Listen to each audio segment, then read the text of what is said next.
Magandang araw po sa lahat ng mga taga-subaybay. Welcome sa programang Tagapagabay. Samahan niyo po kami sa pagbibigay inspirasyon, pagbabahagi ng salita ng Diyos at magandang balita mula sa ating Panginoon. Ako po ang inyong tagapagabay, Police Major Fulgencio M. Canyon Jr., Chief Evangelical Base Section ng PNP Chaplain Service. At alam niyo po, dumarating po sa atin yung mga pagkakataon na tayo po ay napapagod. Kapag ikaw ay napapagod, anong ginagawa mo? Well, ang payo po ng iba, kapag napapagod, physically, kinakailangan mo na magpahinga o kinakailangan mag-relax upang mapanumbalik ang lakas. Yung iba naman ay pinapayuhan na magbakasyon ka muna, mag-relax, mag-isip-isip, para pag-isipan mong maigi kung ano yung mga bagay na dapat mong gawin. May mga pagkakataon naman po sa ating buhay na kapag napapagod, minsan, nagkakaroon tayo ng maling desisyon sa buhay. Pagod ka na ba? Dahil sa lahat ng ginagawa mong pagsisikap, parang sa tingin mo, walang nangyayari. Nakikita po ninyo yung mga anak ninyo, araw-araw, sinasabihin ninyo na, anak, mag-aral kang mabuti para magkaroon ka na kayo ng magandang kinabukasan. Pero ang nakikita po naman ninyo, yung anak ninyo, panay ang laro ng ML, panay punta sa internet cafe, at hindi nyo nakikitang nagre-review. Parang minsan, parang ayaw ko na. At sasabihin na lang natin sa anak natin, anak, pag hindi ka nag-aaral ng maayos, tumigil na kayo sa pag-aaral. Dahil nakikita ko parang walang mangyayari sa inyong kinabukasan.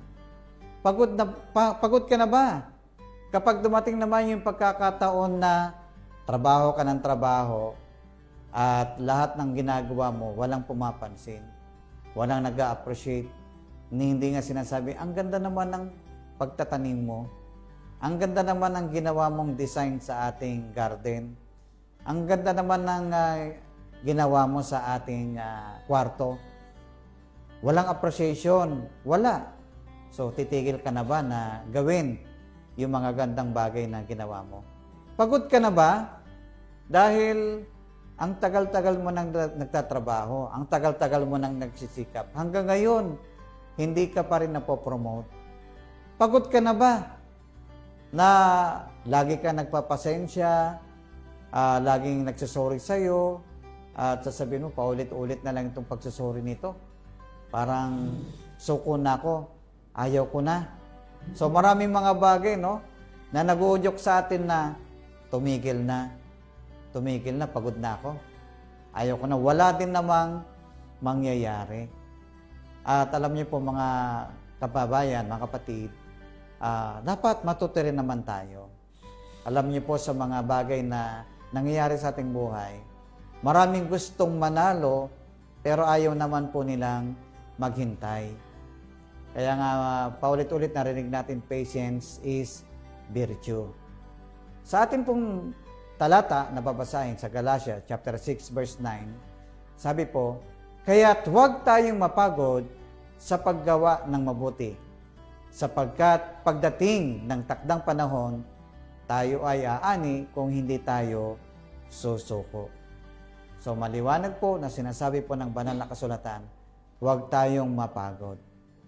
Alam niyo po yung pagtulong natin sa mga nangailangan, pagtulong sa mga kapatid nating nahihirapan, yun mga mabubuting bagay na ginagawa po natin. Ibig sabihin, hindi po tayo nagbibilang at hindi rin naman tayo naghihintay ng anumang kapalit.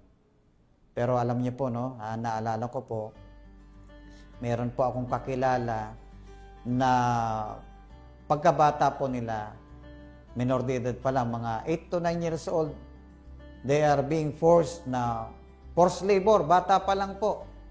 Kailangan nilang magtinda, kailangan tulungan yung nanay nila na magtinda para may makain. At nung siya po ay high school, mag-high school na, pumunta po ng Manila. Sa kanyang katawan na napakapayat, napakaliit, pumasok po siya sa construction. Yung tagapala po ng buhangin. Medyo mabigat na trabaho yun. Sabi sa kanya, kaya mo ba yan? Kaya ko po.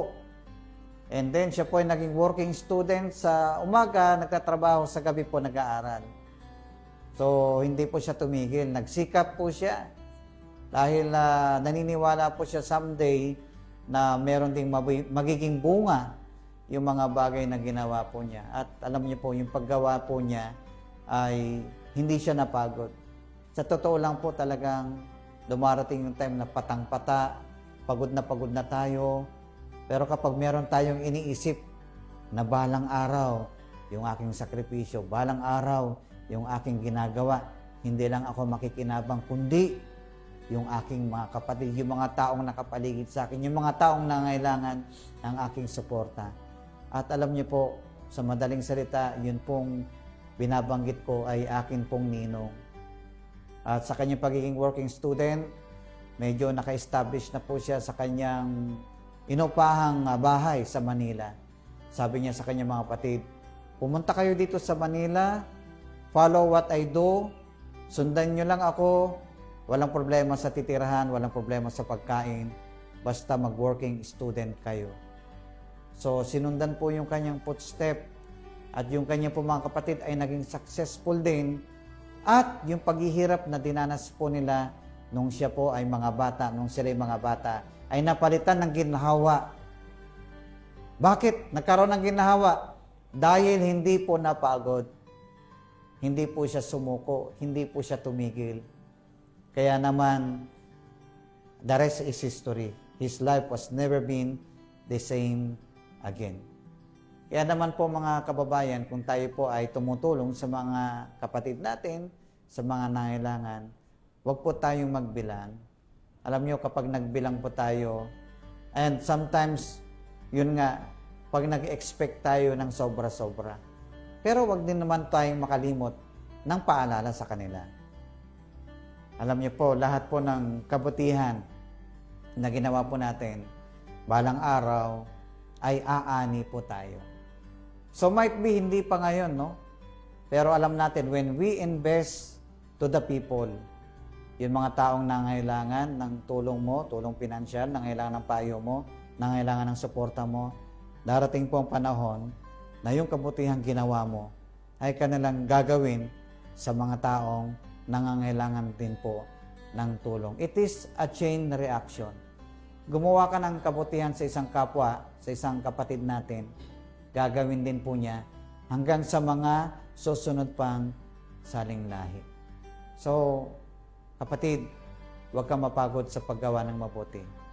Darating ang panahon, lahat ng kabutihang ginawa mo, hindi man bumalik sa iyo upang magpasalamat, kundi ginawa nila ito sa mga taong nangailangan. Then, yun na po yung atin pong consolation. Our consolation is to see people na nagtatagumpay o nagtagumpay dahil ikaw ang naging modelo. Dahil ikaw ang naging inspirasyon, dahil ikaw ang nagsakripisyo. Kaya po mga kasama, no? Ako bilang Pilipino, bilang lingkod ng bayan, hindi ako magsasawa na gumawa ng mabuti at tumulong sa mga taong nangailangan sa abot po ng aking pong makakaya. Kung ano yung mga bagay na magagawa po natin, higit sa lahat, mga bagay na mabuti. Sa mga magulang, huwag po kayong mapagod. Netaguyod po ang inyong mga anak.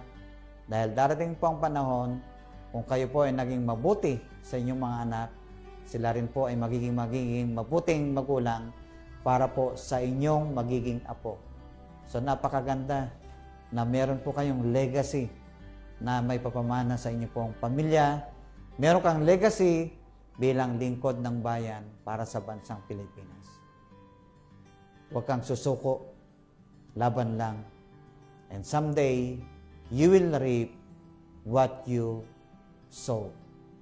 Ginagawa po natin ang paglilingkod ng tapat at mahusay, hindi lamang po para po sa ating sarili, hindi lamang po para po sa ating bansa, kundi sa susunod na henerasyon ng bansang Pilipinas. Tayo po'y manalangin. Dakilang Diyos, patuloy ko pong idinadalangin sa iyo ang aming po mga kababayan, ang mga OFWs na nasa ibayong dagat. Sila po ay nagtatrabaho doon, nagsasakripisyo para po sa kanilang pamilya. At dalangin ko po na huwag po silang mapagod upang may taguyod po ang kanilang pamilya. At pagdating ng panahon, pagbalik po nila sa bansang Pilipinas, sa aming bansa, ay maranasan din naman po nila ang kaginhawaan. At dalangin po namin, sa amin po, nakasalukuyan naglilingkod ngayon sa aming bansa. Nawa, tulungan mo po kami na huwag mapagod at magampanan po namin ang aming tungkulin para po sa aming bansa at para po sa aming mga kababayan. Gabayan mo po ang bansang Pilipinas. Gabayan mo po kami. Ito po aming dalangin sa iyong makapangyarihang pangalan. Amen. Maraming salamat po sa inyong pagsubaybay at abangan niyo po kami sa susunod na edisyon at pamamahagi ng salita ng Diyos. Muli, ito po ang inyong tagapagabay, Police Major Fulgencio M. Canyon Jr., Chief Evangelical Base Section ng PNP Chaplain Service. Lagi po nating tandaan, ang lahat na nagtitiwala sa Diyos, kailanman ay hindi mabibigo. God bless us all.